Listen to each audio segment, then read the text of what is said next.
And we're back. Marchand and Ourand Sports Media Podcast. I'm Andrew Marchand, sports media columnist for the New York Post. He's John Ourand, the media reporter for the Sports Business Journal. John, a lot of talk last week about our Mount Rushmore of the NFL media. Steve Levy, NFL Films, is a guy we forgot to put in. Look, we had our top four, and then we were putting in some other names, but Sable is somebody we heard about. Got a lot of feedback on it. Howard Cosell, people were appalled that Howard Cosell didn't make it. Dick Ebersol, I heard from several people suggesting Dick Ebersol, of course, was with NBC in the mid-90s, and then NBC when he brought back with Sunday Night Football, certainly should have been part of the conversation. David Hill as well. We'll talk about that later in the pod. Put that as our last topic. We're going to go who's up, who's down in a moment. Topics today: Drew Brees, Monday Night Football, MANNINGCAST and Nickelodeon, ESPN Insiders. They add Pete Thamel to college football. ESPN spinning off. We'll go more into that. And then the Mount Rushmore talk before we finish up with our calls of the week. So let's start up. Who's up, who's down? Who's up, who's down? Why don't you take the first who's up, Andrew? All right, Sean McManus and CBS. They had the late window on Sunday. A lot of talk. Why do they have it? Why doesn't Fox have it? Because it was 49ers and Cowboys. McManus, David Burson, who lead CBS Sports, they bought that package, that game for around $70 million. And so they got that game because of that. Now, look, when we talk about these deals, and John, you have this too, every time someone makes a big agreement with a league or a team, we always hear from rival executives they pay too much. So I don't know if it makes financial Andrew, there's no way they could have made money off of that. Exactly. So I don't know exactly for any of these deals, unless you see behind the books. But in terms of buzz, in terms of where that game, Cowboys, Niners, Nance and Romo had a good broadcast. That was a win. So they're my who's up. We'll get more into the NFL a little bit, but that's my who's up. McManus, Burson, CBS Sports. Very good weekend for them. I want to stick with that for a quick second.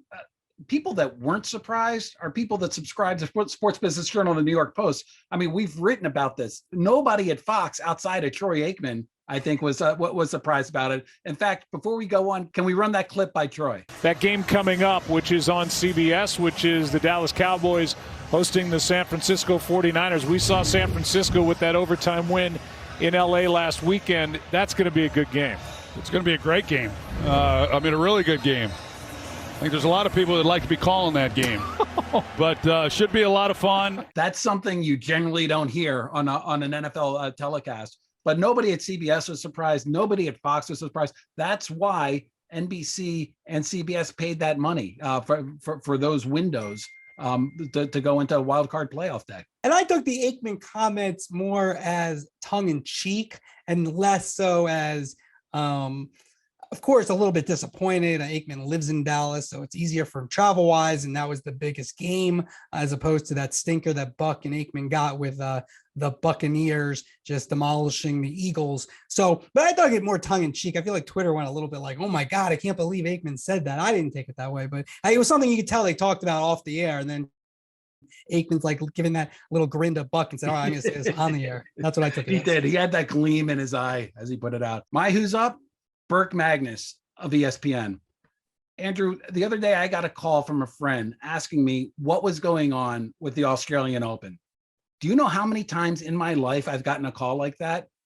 Zero. Nobody ever knows that the Australian Open is going on. All of a sudden the semis come on or the championship and people start to realize, general casual sports fans start to realize what's going on. But this year with the soap opera surrounding Novak Djokovic, who is trying to better Roger Federer and Rafael Nadal in terms of the number of Grand Slams all time, winning the number of Grand Slams all time, was kicked out of the tournament because he's not vaccinated. We don't know whether this new interest is going to lead to increased TV ratings, but Burke and ESPN are betting that it's going to lead into more subscribers to their ESPN Plus streaming service. And something that has really been irritating a lot of hardcore tennis fans. They used to stay up with ESPN all night watching these late night matches. Those late night matches, they now have to pay $6 a month for ESPN Plus because they moved them all off of ESPN2 onto ESPN Plus. And while that's good for business, it's creating a lot of angst on Twitter among people that really want to watch those matches on TV. Yeah, we've seen that with Peacock, with soccer and golf as well. These services that you're already paying for. You basically already said, well, I want all the Australian Open. And now all of a sudden you have to also pay another service if you really want all the Australian Open. It's not exactly customer friendly. Yeah, but it's a hard PR thing to do for a company that's about how we're about the consumer first. We want to serve sports fans. Well, actually, they want to serve sports fans on ESPN Plus streaming service and try to get as many subscribers over there. So it's a rough one, but Burke is still on the way up.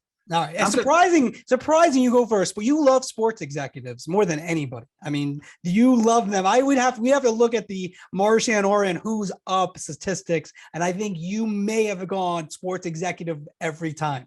Well, I got to counter you. You always go to the talent. That's my right. sports executive. The talent wouldn't exist without the executive. I gave it to McManus in person. I flipped it up on you. All right, let's go. Let's see. Let's go. Who's down? And then you always down. Another executive, maybe not sports, but Bobby Kotick. Bobby Kotick of Activision. He should have been cut loose last summer after ex-employees detailed a culture at Activision under his watch where sexual harassment seemed to be the norm. Well, today, Bobby Kotick is heading a company that's being bought by Microsoft and valued at the incredible price of $70 billion. We should actually make this its own topic. That to me, Andrew, and I think this is part of the discussions that we have on Amazon and Apple all the time. That to me is the template that I have always expected big tech to use when it wanted to get into sports. The idea that Apple is going to buy this small package of baseball games, as you reported, that makes no sense to me. These are companies that are much bigger than traditional media companies. And if they were serious about sports, I think they'd be serious about sports, just like Microsoft is serious about gaming.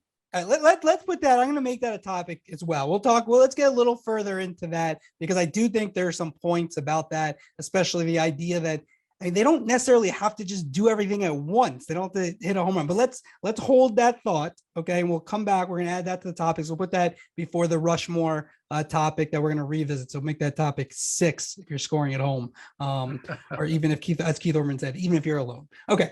Drew Brees is my who's down.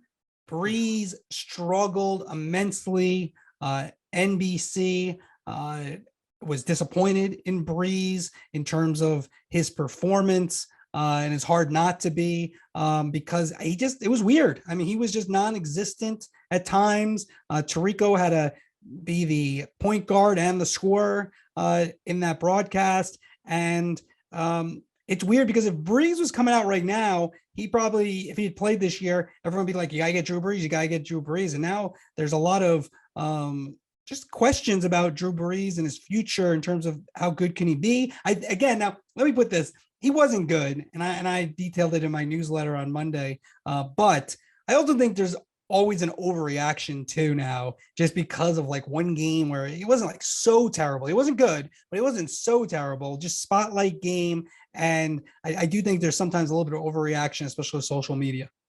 You know what? That is our topic 1. I have some thoughts on that. So let's just get right into the topic. Okay. Topic 1, Drew Brees' performance, which was totally surprising and stupefying because he had been, in my opinion, getting better through the season. And then all of a sudden he came in. It was the biggest audience that he was going to have all season, and he just didn't show up. The question is, the questions that I have coming from this is, 1, is this disqualifying for him? Is this sort of like a Jason Witten sort of situation to where, this was his one chance and now he's sort of colored to where this is what's going to happen to him? And number 2, who benefits from this? I know that you tweeted about Troy Aikman potentially getting a little bit more leverage in terms of talking with Amazon, but I'm also going to throw Chris Collinsworth out there. If you're NBC, all of a sudden you really want to keep Collinsworth for another couple of years, because it's plenty apparent that while I still think Drew Brees is good, and I still think that he can rise to be the number 1 person, Collinsworth is a short-term solution for NBC, obviously.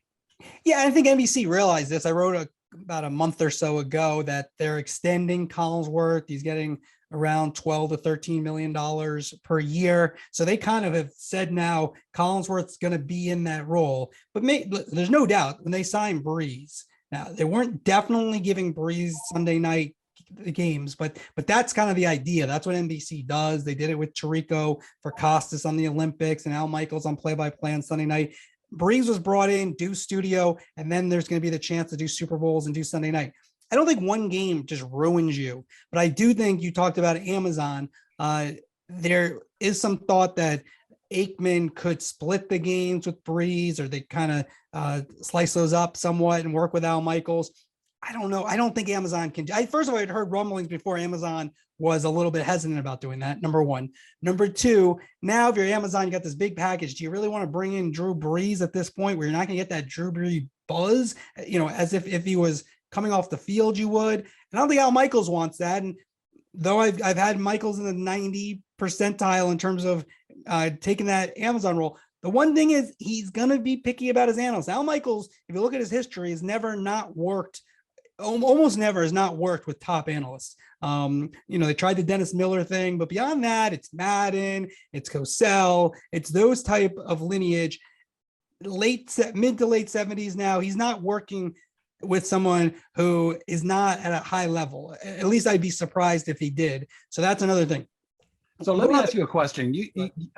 You are somebody more so than me who really studies these booths and know the play-by-play versus the analysts.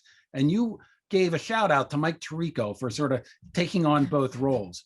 But I'm going to throw that back at you. Was there a part of this where Tirico, he felt the need to take on both roles, but did he sort of step on? Did he make things worse by doing that? Yeah, I'd say I didn't really give him a shout out necessarily, and more of a point out, because I don't think that's necessarily great. But if you look back at that game, and especially there are just times where Brees was silent. If you go back, you're listening on a podcast here or watching us on YouTube, but so you're not going to have this video right in front of you. But at the end of the game, there was a montage of about 3 highlights where the analyst is supposed to speak. There was the interception that sealed the win for the Bengals. And then you had the montage of highlights and Brees was silent. That's on Brees. So yeah, Tirico, I think he's a guy who's on top of everything. He's an excellent broadcaster, but one of his best attributes is just kind of noticing things, knowing the rule book. And he gets that, but he was really Brees. I don't know what happened to Brees there. It was weird. So there's the Amazon. The other thing with Brees, and this is managing your career. So I think Tirico, first off, is a good partner. He usually makes his analysts better in most cases. And so that's a good partner. So that's a plus for Brees. But I didn't understand why Brees did his contract so early when he was still playing, and you don't get a number one job, forgetting if he's good or not. But if he were coming out now, or even last year, he would have had Amazon in play. If Aikman, possibly going to Amazon, maybe Fox is in play for Brees. And so, Monday Night Football, of course, could have been in play for Brees. I didn't really understand why he went there, and the leverage was low then because we're in the pandemic. ESPN was letting go of people. So I don't think Bob Iger was in position then at Disney to go make a huge splash with Drew Brees when he was laying off people during the pandemic. So this career, if it doesn't work out for Brees, could just be partly because it's been mismanaged. Not only has he not been good, he's not loose. I mean, that's another thing. He's not loose on the air. That's something he's going to have to work on. You have to trust yourself. That's what Greg Olsen has done. That's what Tony Romo obviously has done. And that's where you kind of separate yourself. You have to trust yourself when you're doing national TV and these big playoff games with a lot of eyes.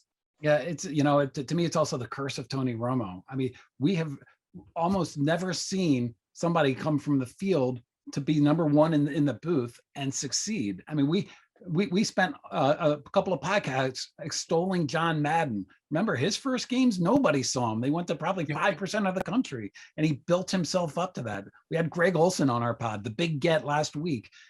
He started on these little games. He's on the number 2 team. He's taking steps before becoming number 1 out there. And so what's happening now with Drew Brees and what happened with Jason Witten before is this going to cause TV executives to sort of step back and hold back, sort of like making people number one. Because we know how they make these decisions is because they go in before the games, and Drew Brees in a conference room is able to converse, is able to make his points saliently, and they think that can translate to television, and they think that that's how they identify future broadcasters.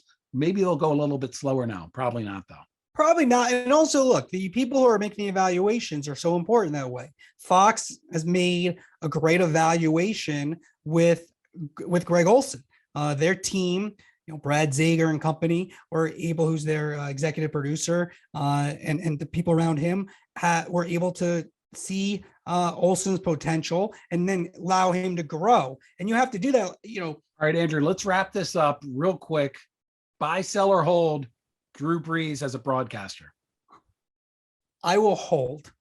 I am buying big time. It's as low as it's going to be. He's going to get better. I think that there's your business. I didn't know it was like a stock price. It could be, it's low. All right. If it's low, then I don't think it's low. I think they're paying him a lot of money. They're probably like, I just meant after the weekend's performance. Fine. All right. Well, if that's the case, then all right. Well, I'll do hold. I don't even know what that means. You're like the business guy. I don't we're doing stocks here. So I'm holding it. What does that mean? I have it. I like it. I don't like it. What does it mean if I held? Hold means you'll wait and see, basically. Sell means like it's disaster ahead. Yeah, sell is much more interesting. Let me say I said sell. All right. I don't really think. We have an official sell. Let's go a couple more NFL. Monday Night Football booth. Brian Griese contract up. Levy, Louis Riddick. That's that team. To me, is that really a Monday night marquee team? No, Griese's probably the best broadcaster in terms of on games of the three of them. Be interesting to see what ESPN does with that deal.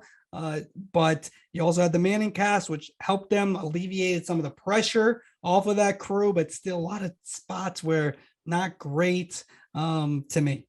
Yeah, Levy has an out going to the NHL.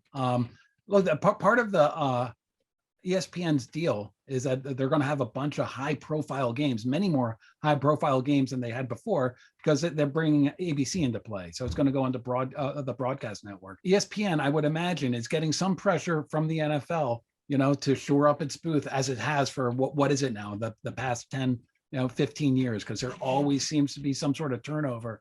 And right now, if you're being fair, that booth is not one of the top 3 booths for Fox or CBS. No, but do you think MANNINGCAST kind of gives them some time because I think that's what they might try to do, and they're thinking they don't want to deal with this again. I don't think they have an obvious candidates. They like Fowler and Herbstreit. I don't really like that option personally because I don't think you're going to take them off college, and that's where they're really at their best. And I think you spread people too thin, it ends up hurting you in the long run. So I don't like those guys as your ultimate choice on the NFL. But they could be kind of waiting and maybe doing that, looking towards that Super Bowl. And then they did have the MANNINGCAST. So yeah, I think the MANNINGCAST helps in terms of social media angst. People, yep. Most of the people. Isn't that what this is all about? Basically, yeah. But they're still getting the biggest numbers on cable on Monday Night Football, even with the MANNINGCAST that are still tuning in and listening to them. And so you want to make it a party. You want to make it something informative and entertaining. And I'm not sure if that booth is there quite yet. MANNINGCAST, obviously huge success. I will say playoff game next year, I'd either do no guest, maybe 1 or 2 guests if at most. And if I did, I only want real football guests. The Rock is obviously amazing. Everyone loves The Rock. Nobody doesn't like The Rock. It just didn't fit there. Larry Fitzgerald was very boring. So it wasn't a great MANNINGCAST. So I think next year, if they want to change it up a little bit, I think when you have these big games, more Mannings just analyzing it. And I don't know if it works as much in the playoff game. Those numbers are going to be interesting. I'm going to disagree with you. I'm going to disagree with you on that. I think that the beauty of the MANNINGCAST is that you bring The Rock in and you're at a bar and you're talking to The Rock about different things. And if you're really into the game, you're going to be on the regular telecast because they have 2 analysts there dissecting every single play. You don't need the Mannings to do their own dissecting of the play. You need to show off their relationships and their broadcast chops. That's not a bad point, but you're wrong. I sell or hold the MANNINGCAST. Exactly. No, I will. What am I buying? It's low. Is it high? It's high. So I would sell. Is that right? I don't know. Anyway, the thing I would say though is that big game. I'm more focused on the game. And yes, you make a good point in terms of alternative broadcast. That you want it to be different. Like that's why they have like baseball's having their own MANNINGCAST with K-Rod that they'll have on some Sunday night games. And so when you look at this, I think on this type of game, I want to hear them talk about it. And it was a little bit distracting. That's something they have to work on in general. I think MANNINGCAST really works when there's a game you're not that interested in. Yeah. And, I think that's something that we're going to see from the Nickelodeon game this year. Last year's Nickelodeon game was the Bears against the Saints. And I was happy to donate a half of viewing it to watch what was happening. But the Cowboys 49ers, I don't need slime and all that. That was a prime game. I wanted to see the regular telecast. And so I haven't seen the final numbers yet by the time we're taping this podcast, but the overnight numbers are suggesting that Nickelodeon experience is down pretty significantly from last year. Yeah, but I think it's additive, get kids involved. And I thought they did a great job with the production. Look, even the MANNINGCAST, like I had a rival executive, one of those things again, they spent too much. How many people is the MANNINGCAST really adding in terms of viewership? It's sort of shifting the viewership and changing the social discussion a little bit. But I don't know if it's really adding people. I don't know if more people are coming to their TVs overall than were previously because of the Mannings. See, and that's the key to me to these alternate telecasts is they have to be additive.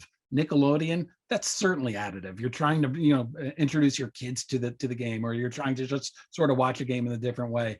I wish I could just slime you right now. I wish I could just slime you right now. I mean, like perfect TV, YouTube. Go to YouTube. I think that the MANNINGCAST, I think that's additive. Like it appears to be additive. I think that the college football telecast, they have the coach's room. That's certainly taking away from the main telecast. But the MANNINGCAST and the types of guests watching those numbers. Yeah, but those are people watching that are going to be watching the main telecast anyway. People watching the MANNINGCAST, they're going to want to see The Rock, or they're going to want to see Jon Stewart, or they're going to want to see it's a talk show.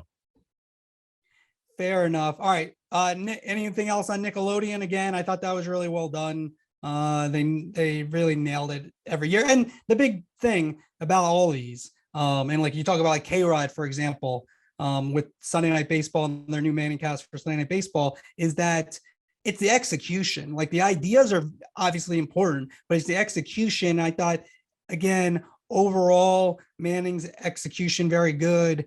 Nickelodeon, Nickcast, also very good with Nate Burleson, Noah Eagle, and the Nickelodeon, all the kids from Nickelodeon. So I thought that was good. Young Sheldon. So I thought they did a good job with that. All right, so let's go to topic 3, which is ESPN spending money on insiders. You have Pete Thamel, broke the story, I believe, but Pete Thamel, formerly the New York Times, Yahoo, he's over at ESPN. He is the information guy right now for all of college. Joins Woj, joins Passan over baseball, Schefter, of course. What's the theme here? The theme seems pretty obvious to me, Andrew. Yeah, like he's not getting paid with those guys. Now, one day he might get there, but you could tell though that ESPN values it, and with Woj and Schefter coming up on free agency in the summer, one thing, Woj and Schefter are not going to the Athletic or the New York Times. That's laughable. That's not going to happen. The Amazon could be an option, perhaps. The gambling sites are, of course, an option. I think you can look at those maybe for Woj, a Turner, perhaps. Even I don't see it necessarily, but again, another big TV network. But the idea that they're going to go to the Athletic / New York Times it's like a failure to understand the pay structure at those places and what people make. And Woj and Schefter are in around the $4 million range. That's around, it's an estimate. I'm not sure exactly the number, but the New York Times does not pay that. They're not going to pay Maureen Dowd that. They're not going to pay Adam Schefter that and cause all kinds of issues for themselves. Yeah, and ESPN, it's obvious they've planted the flag in the ground. These are the types of people that they're going to pay for to keep, because Woj breaks NBA stories year round, 12 months a year. Same thing with Passan in the MLB, same thing with Schefter in the NFL. And that's what they want, to get people talking about the leagues, talking about the sports, and marketing those sports moving forward. We move to our next topic, ESPN spinning off. What's the latest on that, John? Listen, our favorites, Moffett-Nathanson, we've got to get Michael Nathanson as our big get soon enough. Okay. They put out a report today where they said that, and I'm going to quote here, I actually wrote this one down.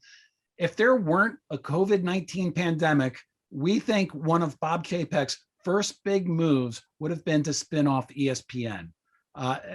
They went on to say that almost certainly is not going to happen moving forward, because the COVID pandemic has taken parks away, all the revenue from parks, all the revenue from cruise lines, a lot of the revenue from the movie studio. And so all of a sudden you have ESPN still makes so much money from cable operators, and it's still funding a lot of what Disney is doing. And so they need that revenue. And so the idea, there certainly have been talks about spinning ESPN off. They've been really high level talks about spinning ESPN off, but the idea that it's going to happen within the next year or 2 years, according to Moffett-Nathanson, who are really the smartest guys in the business, it seems pretty fanciful.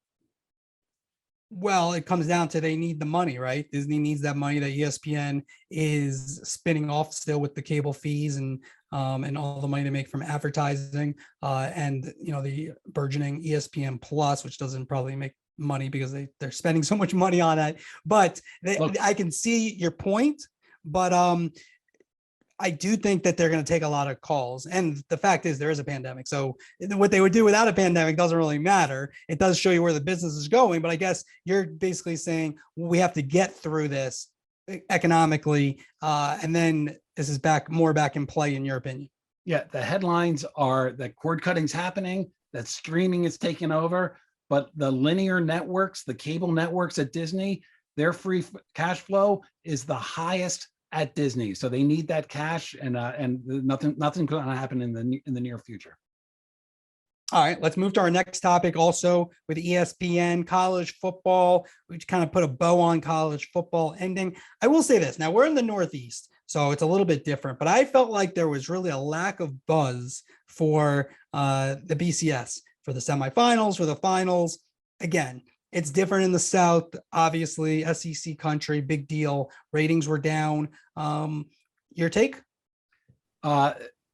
Georgia and Alabama didn't excite New York City. It wasn't a big. I hear you, but there are still a lot of college football fans, and I just feel like the concept of the BCS is not getting what they want. I personally think, just as more of as a sports writer, less as a sports media writer, that I would like to see the playoffs expanded. Not that I think other teams could win the national championship. I just think it would be more exciting. You could incorporate it into the bowl system. And instead, you kind of make these other bowls not as important. And I just think it brings more teams into it, and there's more of an excitement level. And so that's the bow I want to put on the college football season is that expansion that everybody was expecting to happen. Almost certainly isn't going to happen. There's a small runway to where they can actually expand and allow ESPN to take advantage of it and pay more for it. The commissioners could not come to an agreement. They don't look likely to come to an agreement. And I have to tell you that if you take a look at the results from the college football semifinals this year, last year, the year before, it's nothing but blowouts. The whole idea of expansion, because I want it, you want it, fans want it. Why don't they expand? The people in charge are taking a look at the NFL just this past weekend. Yep. Those 2 7 games, the second seed and the 7th seed games were both blowouts. Kansas City, Pittsburgh, Tampa Bay, Philly, 3 touchdown games. People are looking at that. One of the 3-6 games, Buffalo, New England, was a 30-point game. Yeah. People are looking. No one cares, but they don't care. It's all about money. Expansion, they care because it is about money, but it's also about the next deal. If the expansion hurts their image. So wait, hold on a second. You think the extra wildcard game that NBC and CBS each got an extra wildcard game, spent around $130-140 million for those games, one game each. You don't think that's not going anywhere? And that's not going anywhere. The NFL loves it. The networks love it. I'm gonna posit to you though that if those games continue on this sort of like 30-point differential for the next couple of years, fans are going to start tuning out the first round of the playoffs, which they haven't done previously. I'm going to posit you back and say, are you allowed to do that? I'm going to outposit you right here. And I'm going to say that not only are the games going to continue to be watched, but I also think it adds excitement to the final weeks of the season because you have more teams involved with a chance to make the playoffs. As a Steeler fan, they were terrible this year. Tomlin's amazing to get that terrible team with Ben, totally washed, get them into the playoffs. And that made for an exciting, fun year, which otherwise would have been dreadful. Did you watch the full game? I watched every game this weekend. I did a full report in the Sports Clicker on Monday morning of every game. I watched every second of every game. I maybe missed a little bit, but like not barely any. So yes, I watched every. It's the Steelers. I'm just saying competitively, expansion is something that be careful what you wish for. The games this weekend in the NFL, outside of a couple of them, the Dallas, San Francisco, and the Raiders, Cincinnati, they were all blowouts. They weren't fun games. And I'm going to posit right back to you that you wouldn't have been watching them if you didn't have the clicker going on Monday morning with New York. If the Steelers weren't playing that Sunday night game, I probably would have maybe turned it. I have trouble turning these games off for some reason, but yeah, you're probably right. All right. You've outposited me. All right. We added a topic, Activision. Isn't that where Tony Petitti used to be at MLB Network and also CBS Sports big time executive? Wasn't he there? Yeah, he went over there. He left Major League Baseball to go over there for a cup of coffee. He lasted for couple of months and he was already out. Yeah, he's no longer. I didn't even know that. All right, so he's out. I didn't know. I thought he got. That was a Sports Business Journal exclusive about a year ago. I missed that. I was thinking, Petitti must have got a killing from this deal. All right, well, he left too early. Sorry, Tony. I'm sure he's doing fine. All right, so give me what's your takeaway here? And then in relation to Apple, because I got a point to make back at you. My take on it, Andrew, is that Microsoft dug into its pocket, paid $70 billion for basically a video gaming company. It doesn't move it was nothing. It was a speck to Microsoft. This is barely even a deal to Microsoft. Disney just paid about that much to Fox. It was a big deal for Fox's entertainment assets. The tech companies, Microsoft, Amazon, Apple, and you could probably throw Facebook and Google in there as well. They have such deep pockets that if they were serious about sports, they wouldn't be dabbling in sports. They would be coming in and they would buying up Fox Sports, or they'd be buying up ESPN, or they would be making these big major purchases to get into it in a big way. Apple's deal with MLB, what does that do for Apple? I mean, they're going to test it when they already know it. Okay, so I did a little bit of a rope-a-dope there, acting like I didn't know anything about Activision, and Microsoft. But then Microsoft, they bought all these smaller gaming companies over the years, and now they just they went for the home run with the owner of Call of Duty with Activision. So I just threw you off. I really don't know that much about this, but anyways, the point being is, but here's the bigger point that I'm trying to make though, because as soon as you said Call of Duty, my eyes glazed over. I'm not sure what you're talking about. Because I did do a little research because I knew this was going to be a topic. But the point being is though, you don't just start at the top. Yes, could Apple or Amazon buy one of these networks? Amazon might buy the NFL network or 49% of it. So yes, could Apple buy ESPN? They could, but first you start and you put your foot in the water and you say, what does baseball do? Does this make sense? Maybe they get Sunday Ticket, Apple. So you don't necessarily just say, okay, we're going to go from 0 to 100. Especially a lot of these companies with all this money, they're a little bit more conservative. Andrew, when you wrote that story about Apple and baseball, were you surprised? Were you like, wow? Was I surprised? I don't think I was. Well, I mean, it was like, I would say it's not like a big splash. Was I surprised? I mean, I know baseball wants to sell this package. Nobody really wants it. Apple has a lot of money. So, I don't know. It doesn't, you're right. It doesn't feel like an Apple move. No, it feels like a smaller move that you're just starting to get your feet wet. I will say this, this is going to be a pod topic. It already has been for a long time. We're looking really at 2024, 2025. The NBA is going to be the line where if big tech doesn't get involved during those NBA negotiations, I would think that they're actually taking a pass on sports, which could be a bad news for sports. I don't see them doing it before that. And if they pass on the NBA, I don't see what else would be coming up that would make them want to do it. Yeah, or maybe like you've talked about, maybe Apple just starts buying everything. It's possible, and then all of a sudden they have Big Ten and all these other things that we've been speaking about. Again, it's a lot of leftovers because ESPN and company have bought most of it, of the good stuff. But Apple could come in with their deep pockets and really make it some hay. All right, let's finish off our topics. Quickly go into the NFL Mount Rushmore. Spoke about it last week. Our Mount Rushmore was Ruin Arledge. All right, to be clear, this is the Mount Rushmore of NFL media. NFL media. So we had Ruin Arledge and John Madden was our no-brainers. They're in. Al Michaels and Chris Berman got our 2 spots. And something we did explain, but just again, some of these spots are kind of encompassing a couple of things. So Al Michaels is also Monday Night Football when we think about him. Chris Berman's the studio show, NFL Today, Brent Musburger when we think about him. And so, Ruin Arledge also, of course, was Monday Night Football.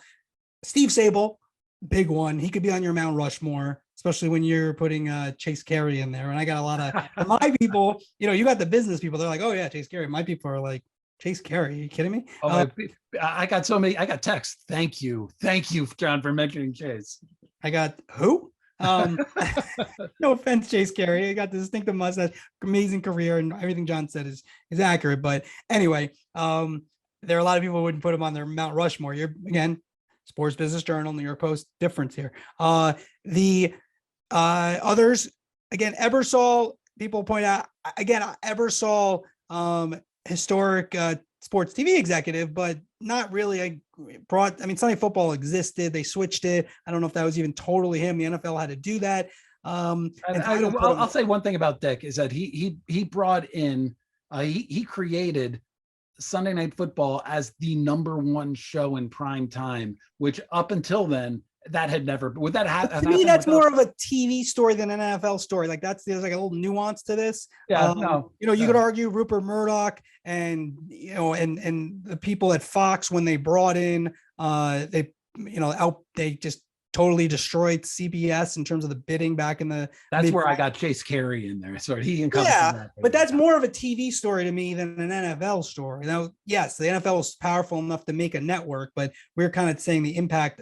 We're saying the impact of a media person on the NFL, and that's where you kind of Rozelle doesn't really. Commissioners, do they count or not? Again. You want to add like 6 extra faces to Mount Rushmore. It's our Rushmore. Let me ask you this. Berman got a lot of complaints to me. Berman to me is the face of ESPN football. ESPN OD'd on football, was 24 hours a marketing channel that basically created, NFL Network. And why are we allowing ESPN to do this? He's still certainly on mine. And the other one I got was Howard Cosell. They're like, how could you leave out Howard Cosell? And I thought, but if you have Ruin in there, yeah, Ruin was for Howard Cosell, and also, frankly, Al Michaels has been doing the top primetime show for the NFL since the mid '80s, for the past like 30 some years. Yeah, it's like these. These argument shows where they're like LeBron versus Jordan, and I vote for the Hall of Fame. It's like the Hall of Fame. When you don't vote for somebody for the Hall of Fame, you're not saying they're not great. You're just saying they don't deserve the highest individual honor in baseball. And did you have a Hall of Fame vote, by the way? I still do. Yeah, I still do. Yeah. Oh, really? So it's based off. So just so people out there, well, why does a sports media person have it? So you have to be a baseball writer for 10 years, have a card for 10 years. And I personally probably feel like I won't vote eventually, but the era that's being voted on now, I actually covered, very closely. So Are you going to make your vote public? Yes. Uh-huh. So I do it on the March. You make it public every year, right? I do. I Yeah. do. Yeah, I make it public every year. And I think it should be. We voted on it, the Baseball Writers, and by a humongous margin. Like there were barely any votes against. Wanted to make them public, and the Baseball Hall of Fame said no. I don't know exactly why they said no, but they did not. I guess they wanted to make it the choice of the voter. For the reason why some people want to keep it private, they can. It's really kind of a thankless task. I get it. And especially the steroid stuff. I don't know, we could, after it comes out, maybe we could talk, a little bit about it when I make that public. Yeah, I have nothing but questions for you, like how you view the steroid era, Maybe we'll hit that next week when we do that. Let's go to our calls of the week. Call of the week. John, you want to lead it off? Yeah, great. This week, Martin Luther King Day, Gus Johnson was supposed to be here in DC on Monday to do a basketball game between Notre Dame and his alma mater, Howard. He tested positive for COVID. So Tim Brando was on the call with Jimmy Jackson. And here's Brando calling a steal and a dunk during the game. Every now and then it's, even for these young guys, they need a rest. I think Howard has done the job of scrambling it up, and there's another pilfer. Alley-oop! Hello, hammer time! Adrian, we've talked a lot about the NBA and Christmas Day, but I think what college basketball and the NBA has done around MLK Day has really flown under the radar. I watched that Howard game. It was an exciting game on Monday afternoon. I watched my Wizards beat up on the Sixers on Monday afternoon as well. It's becoming a day to me that is becoming as big for basketball as December 25th. All right, that's a good one, John. My call of the week goes to Tony Romo and the CBS crew at the end of the Niners and Cowboys game when Dak Prescott had the QB keeper that ended the game. Romo, big in big spots, was all over it. I'm not sure about the call, though. Well, this is where you can't set your own ball as a center. You got to give it to the ref. Dak Prescott should have looked and found the ref. You can't give it to your center. So watch the prayer. Dak, find the ref. You got to give it to him, not the center. And then that's just, they were a little too risky. You said right when I played, Jim, you called it. This is very risky when he ran that. Okay, so two things here. Romo, at times this year, especially lesser games, he struggled a little bit, not as engaged, but in the big spots, he continually comes up big. Here was another example of it. Right on Dak Prescott, the guy who replaced him as the Cowboys quarterback, saying what he did wrong. And then CBS, can't see on the podcast, they did a great job. Quick replay right after. They had a shadow on the official who needed to spot the ball, and you could see where he was coming from and how far he had to run. So just a great job all around. Nance was on it as well on the initial call. So CBS, Romo, big spot. Again, this podcast, CBS might be playing it on loop. They got my they got my who's up. They're getting my call of the week. I said nice things about Nickelodeon. All right. So when I don't say such nice things, I don't want to hear about it from CBS. This one's going to be on loop. Here we go. Over and over, they're playing this podcast. Anyway, that's my call of the week goes to Romo and CBS. That was a great call. I wish you had done Nance's call as well, because I was just watching it live. There were 17 seconds left, and they called a design quarterback draw. And just as a viewer, I was just like, what the hell is going on here? And Nance immediately talked about it. And he immediately said that there wasn't going to be enough time to do it. And he immediately questioned as the play was happening. And so as a viewer, I was so thankful for him for just describing what made no sense to me whatsoever. All right. A very good moment for CBS. All right.